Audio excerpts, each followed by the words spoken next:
Hello ladies and gentlemen, MarauderEX here back with more Let's Play Shining Force 2, and the moment of truth. Can we kill Tauros? Can we kill him? Yes, we can! 16. Just enough. Bowie levels up to 20 with that. That is fantastic. And with one fell swoop, he's dead. Oh, that was the roughest fight so far. That was what the Kraken fight would have been like had we actually fought the Kraken. It's just, I knew I was going to lose someone. So, the caravan. And this ancient piece of technology is like a hermit crab. I hope he comes back. No, he didn't lie to us. He's just overly excited as he comes drifting in. I never lie. Of course you don't. The ancients were great, yeah. The caravan is so small it carries miniaturized people and items. I can drive this excellent vehicle. Yes, of course you can. Because now that means we have access to the caravan. Yeah, at least we can bring a lot of soldiers with us. The soldiers in the caravan can't enter battle because they've been miniaturized. So this is the game's way of telling us how we can keep members of our force with us and switch them out at any time. So,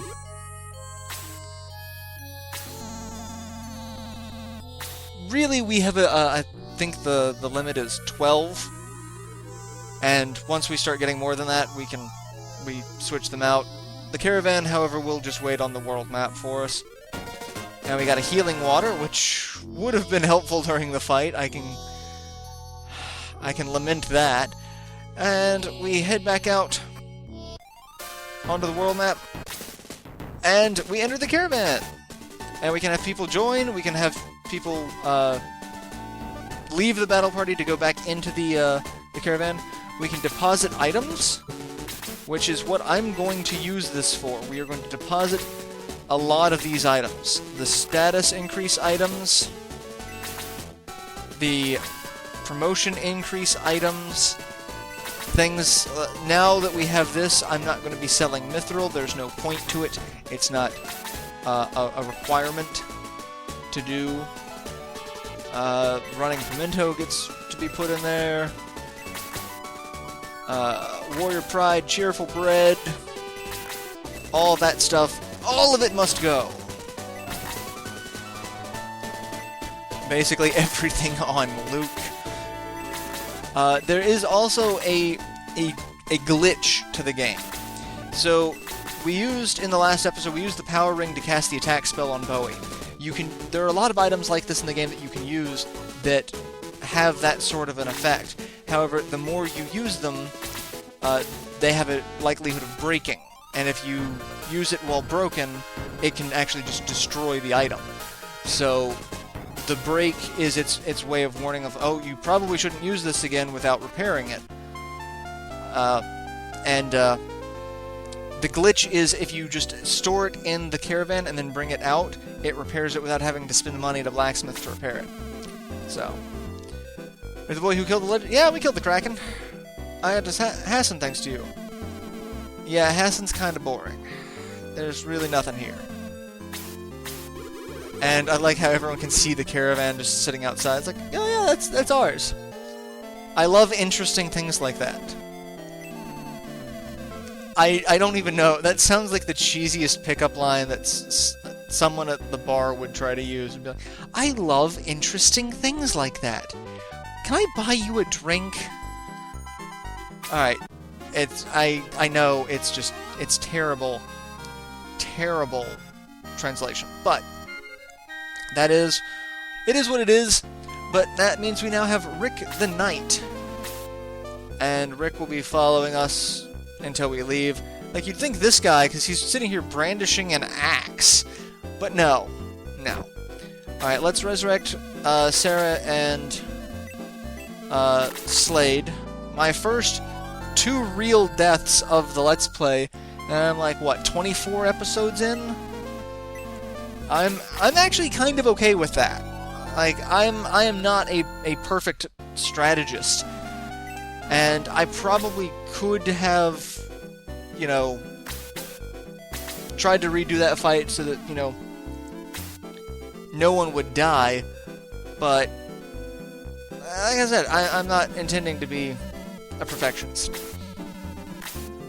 Alright, so there's some weapons. I want to say there's more weapons. There's more...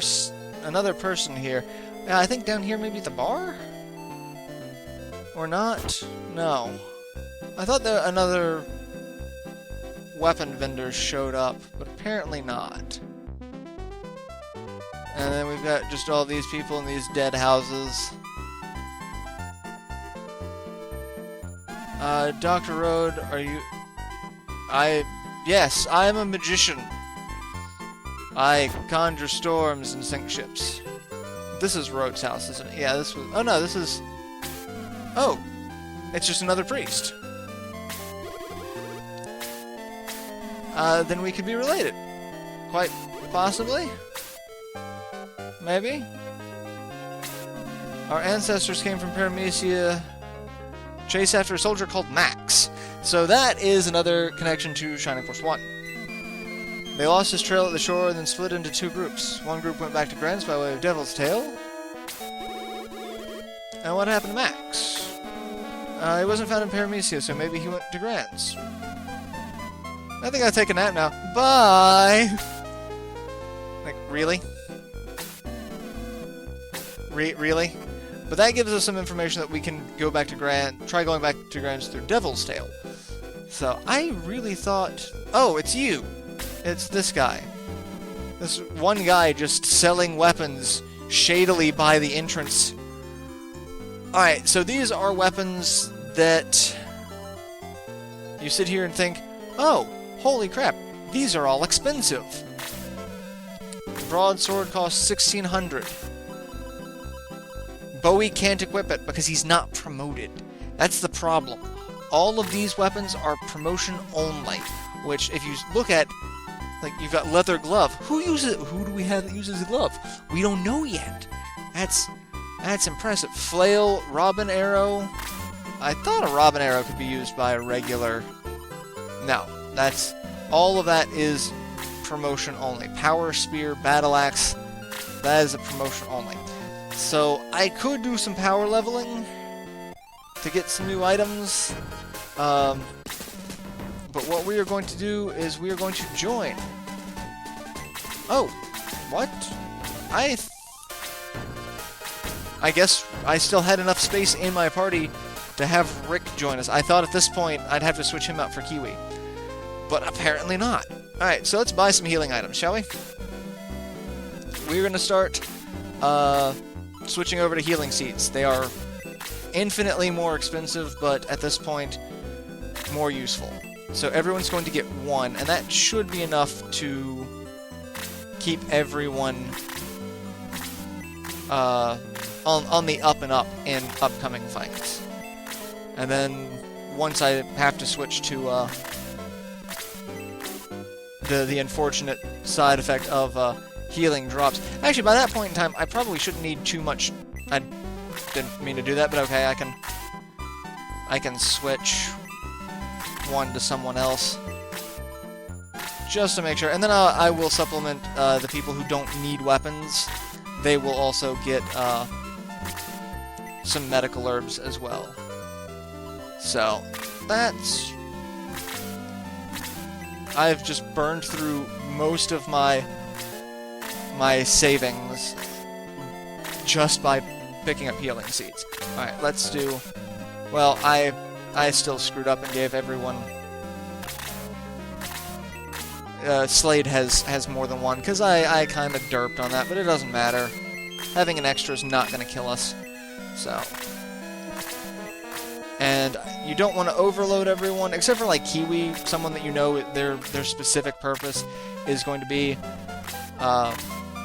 healing simply because you want to keep space in case you pick up an item or someone drops an item in combat. So, like, at this point, I know Kiwi's not going to be killing anyone who can drop anything. So, that's...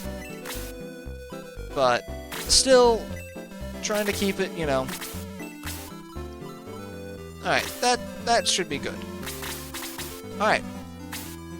Let's move on. Now that we have the caravan, we can actually use the caravan to traverse certain sections of the world that were not previously accessible to us.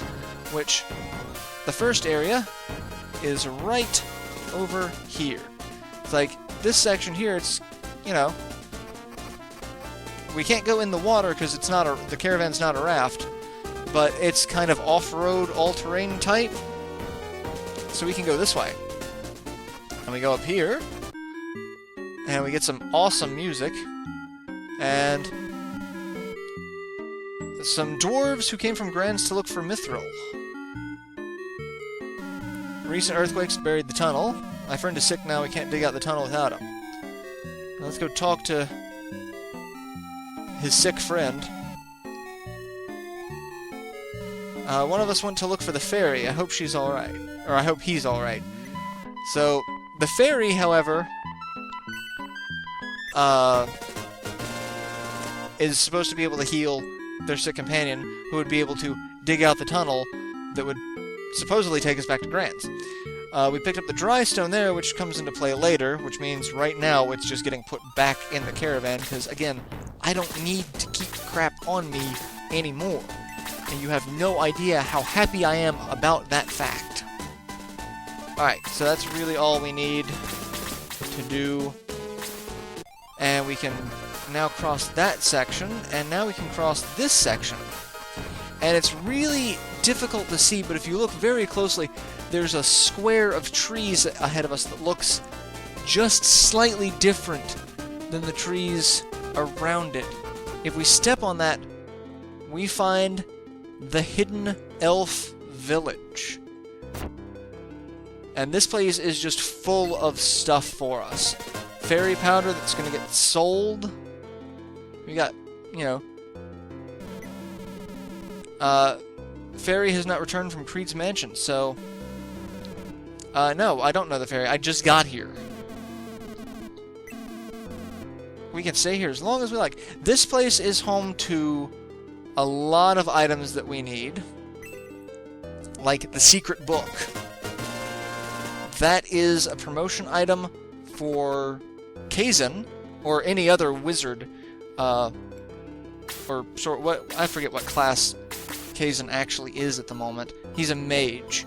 Normally they can promote to wizard, but with the secret book they can promote to sorcerer. And sorcerer has a vastly different set of abilities, and there is a bunch of there's hidden items in here, and I don't quite remember how to get all of them at the moment. Ah, that's it. Found some mithril, and if we go over here, this takes us to the Fairy Woods special stage. And this is actually something that we can't deal with at the moment. So far, best record is 6,000 minutes. I want someone to do the math and tell me how long 6,000 minutes actually is. Alright, so I need to work my way around and find out where there's one more promotion item that I want to get while we're here, and I can never remember how to get it or where it is. It's right there. The Vigor Ball. This is the most important class change-up item we can get, and this game surprisingly gives us 2. The secret book promotes a mage to a sorcerer. The Vigor Ball promotes a priest to a master monk, and that is the class that uses the gloves that we saw the last salesman try to sell us. And the thing about master monks is they have all of the healing capabilities of a priest.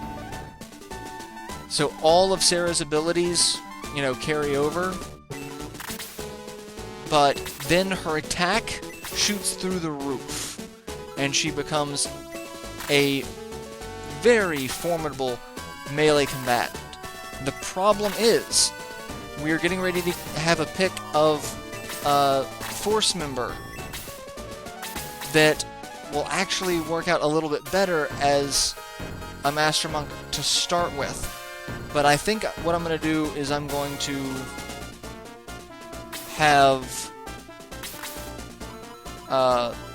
Sarah promote first, because she doesn't have as much offensively that can keep her, you know, fed up, or kept up, not fed up, kept up with the physical side of things. So, I think that's how we're going to go about it, but we've still got a little bit of time before that becomes a thing. What all do we have here? Holy crap, we've got some new enemies. Lots of new enemies all around. Let's take a look and see what we've got. We've got some Soul Sowers and Arrow Launchers back again. We have Dark Madams. Freeze level 2, HP of 29, MP of 17, attack of 38, defense of 31, agility of 29, movement of 6. Kind of a threat. Freeze is more powerful than Blaze, and its AoE. Not a good thing. We've got Orcs. Orc. HP of 30, attack of 43, defense of 37, agility of 27, movement of 5. And then last but not least, we have High Priests. They have heal level 3 and blast level 2, HP of 30, MP of 29, attack of 40, defense of 31, agility of 23, movement of 5.